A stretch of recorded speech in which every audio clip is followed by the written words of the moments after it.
पिछले 2 वीडियोस में हमने समझा कि असिंक आयो क्या है और को रूटीन्स एंड अवेट कैसे काम करते हैं, लेकिन अभी तक हमने असिंक आयो को वैसे यूज़ नहीं किया जैसे प्रोडक्शन एजेंट्स एक्चुअली यूज़ करते हैं। रियल वर्ल्ड एजेंट्स एक LLM कॉल करके वेट नहीं करते, वे एक साथ मल्टीपल सोर्सेज सर्च करते हैं, multiple model calls parallelly run होती हैं और एक ही समय पर मल्टीपल अलग अलग काम करते हैं जो सीक्वेंशियल तरीके से करने में ज़्यादा टाइम लगता है। यही है asyncIO.gather और ये पूरा वीडियो उसी के बारे में है। ये कैसे काम करता है और कैसे यूज़ करना चाहिए और क्या होता है जब आपकी कॉन्करेंट कॉल्स में से कोई एक फेल हो जाए। तो चलिए ये सारा कुछ कवर करते हैं, वो भी रियल कोड के साथ। क्विक रिकैप वीडियो 2 से बिफोर मूवी। चलिए आगे बढ़ने से पहले हम एक क्विक रिकैप करते हैं वीडियो 2 का। तो हमने देखा कि सीक्वेंशियल कॉल्स ऐसे रन होती हैं, पाइथन सीक्वेंशियल। तो सीक्वेंशियल अवेट ऐसे काम करता है, पहले एक call at a time run होती है और अगली कॉल उसके फिनिश होने का वेट करती है बिफोर स्टार्टिंग। तो हम इस चीज को रिप्लेस करने वाले हैं आज। चलिए देखिए, अभी हमने asyncIO.gather ब्लॉक को ऐड किया और तीनों LLM कॉल्स को गैदर के अंदर मूव कर दिया। अब हम इसको जब रन करेंगे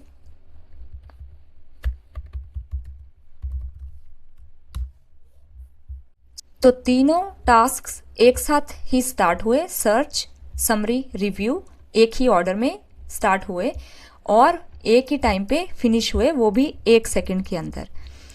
तो तीनों 1 सेकंड में ही फिनिश होते हैं, मतलब ये सीक्वेंशली नहीं चले और ये साइमल्टेनियसली एक साथ वेट कर रहे थे और एक साथ ही खत्म हुए। एक और इम्पॉर्टेंट बात, रिजल्ट उसी ऑर्डर में वापस आए जैसे कि उन्हें स्टार्ट किया गया था। सर्च, फिर समरी, फिर रिव्यू। चाहे इंटरनली कौन सा टास्क पहले फिनिश हुआ, रिगार्डलेस ऑफ दैट ये उसी ऑर्डर में आए जिस ऑर्डर में स्टार्ट हुए थे। गैदर रिजल्ट ऑर्डर प्रिजर्व करता है और प्रोडक्शन पाइपलाइंस में ये बहुत इंपॉर्टेंट होता है, क्योंकि जब आप रिजल्ट्स को किसी नेक्स्ट प्रोसेसिंग स्टेप के लिए पास कर रहे होते हो तो आपको ये ऑर्डर प्रिजर्व करना पड़ सकता है। तो ये एक गैदर की खास बात है। तो चलिए इस डायग्राम से हम समझने की कोशिश करते हैं। गैदर सभी को रूटीन्स को एक साथ शेड्यूल करता है। हर को रूटीन तब तक रन होती है जब तक वो किसी अवेट पॉइंट तक ना पहुंच जाए। उस पॉइंट पर इवेंट लूप अगले को रूटीन पर स्विच कर जाता है और इस वजह से सभी को रूटीन्स साइमल्टेनियसली वेट करती हैं। तो टोटल एग्जीक्यूशन टाइम A+B+C ना होके मैक्स ऑफ A-B-C होता है। तो चलिए अब इसे अलग अलग डिलेज के साथ प्रूव करके देखते हैं। अब देखते हैं कि गैदर अंदर से एक्चुअली क्या कर रहा होता है। इस बार हम हर कॉल को अलग अलग डिले दे रहे हैं। फास्ट सर्च को हमने दिया आधा सेकंड, स्लो समरी को दिए 2 सेकंड्स एंड मीडियम रिव्यू को दिया 1 सेकंड। अगर ये सीक्वेंशली रन होते हैं तो total time 0.5 plus 2.0 plus 1.0 which is 3.5 seconds होता है। अब इसे रन करके देखते हैं कि गैदर असली में क्या करता है।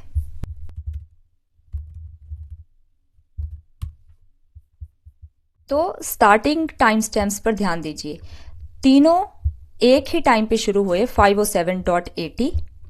गैदर ने फास्ट सर्च के फिनिश होने की वेट नहीं की स्लो समरी को स्टार्ट करने से पहले। इसने तीनों को एग्जैक्टली सेम टाइम पर लॉन्च कर दिया। अब देखिए ये फिनिश कब होते हैं। फास्ट सर्च फिनिश हुआ आफ्टर हाफ अ सेकेंड, क्योंकि हमने हाफ अ सेकेंड का डिले लगाया था। तो ये 507.80 प्लस 50 इज 508.30।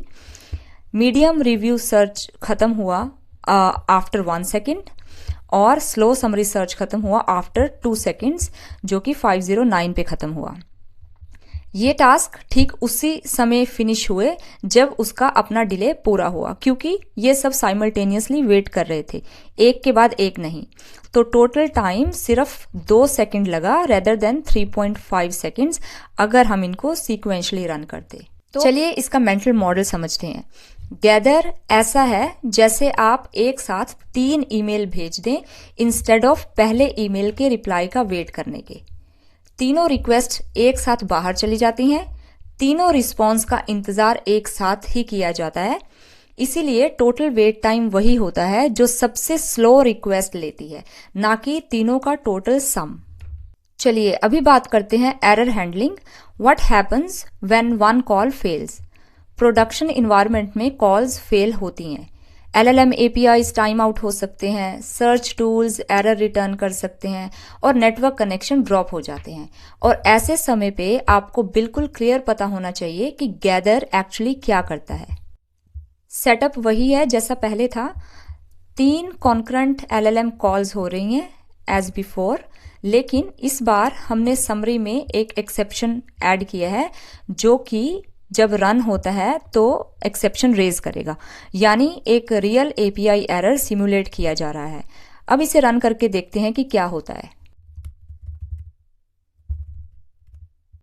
तीनों कॉल स्टार्ट हुई, लेकिन हमें एक ट्रेस बैक मिला which is value error summary failed API error. अब यहां सबसे इंपॉर्टेंट बात समझिए। ट्रेस बैक से पहले वाले आउटपुट को ध्यान से देखिए।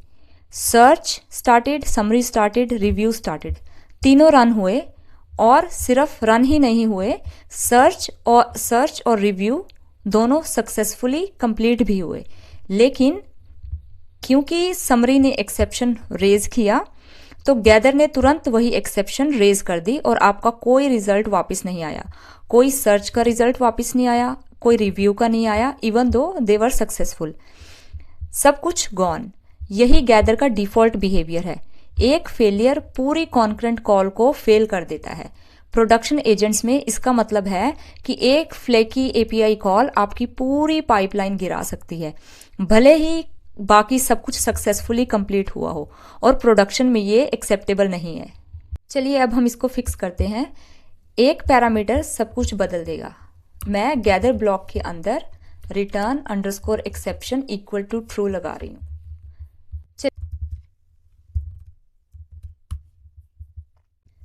अब कोई ट्रेस बैक नहीं, गैदर नॉर्मली कंप्लीट हो गया। अब देखिए रिजल्ट को कैसे हैंडल किया जा रहा है।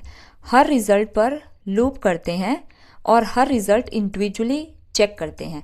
अगर रिजल्ट में एक एक्सेप्शन इंस्टेंस है तो मतलब वो कॉल फेल हुई है। अगर कोई एक्सेप्शन नहीं है तो मतलब वो सक्सेसफुल थी। यानी अब हर रिजल्ट इंडिपेंडेंटली हैंडल हो रहा है। इसी वजह से सर्च का रिजल्ट सर्च प्रिंट हो रहा है जो कि सक्सेसफुल कॉल है। समरी का रिजल्ट जो कि एक वैल्यू एरर है, फेल हो रहा है, वो उसको उस तरह से रिटर्न कर रहा है।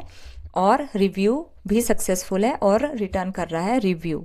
सर्च और रिव्यू हमें वैलिड रिजल्ट्स दे रहे हैं और समरी फेल हुआ रिजल्ट दे रहा है।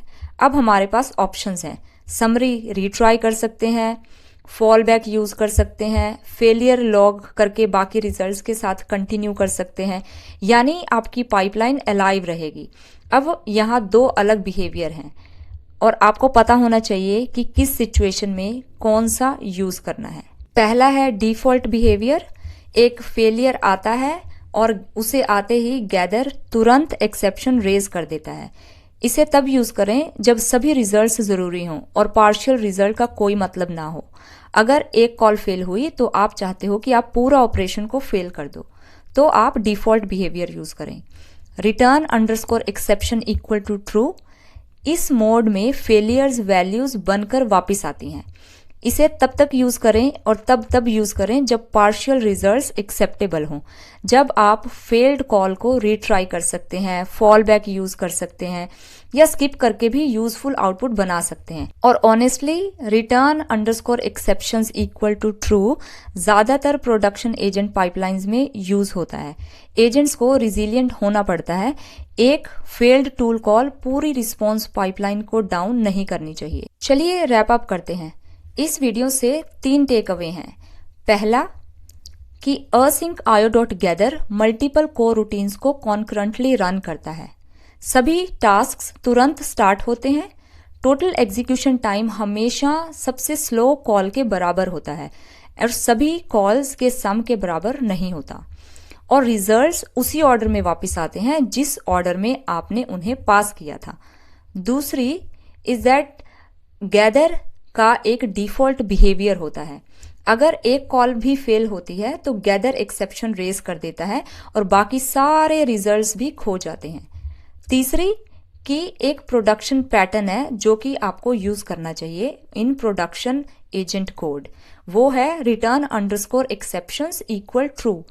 इस मोड में एक्सेप्शंस वैल्यूज बन के वापस आती हैं और हर रिजल्ट को इंडिविजुअली हैंडल करते हैं और आपकी पाइपलाइन अलाइव रहती है भले ही कोई एक का कॉल फेल हो जाए। अगले वीडियो में ये सब कॉन्सेप्ट्स एक रियल एजेंट पर अप्लाई करेंगे। Concurrent tool calls, real pipeline में एरर हैंडल करना और वो पैटर्न जो आप प्रोडक्शन लैंग चेन और लैंग ग्राफ कोड में हर दिन यूज करेंगे।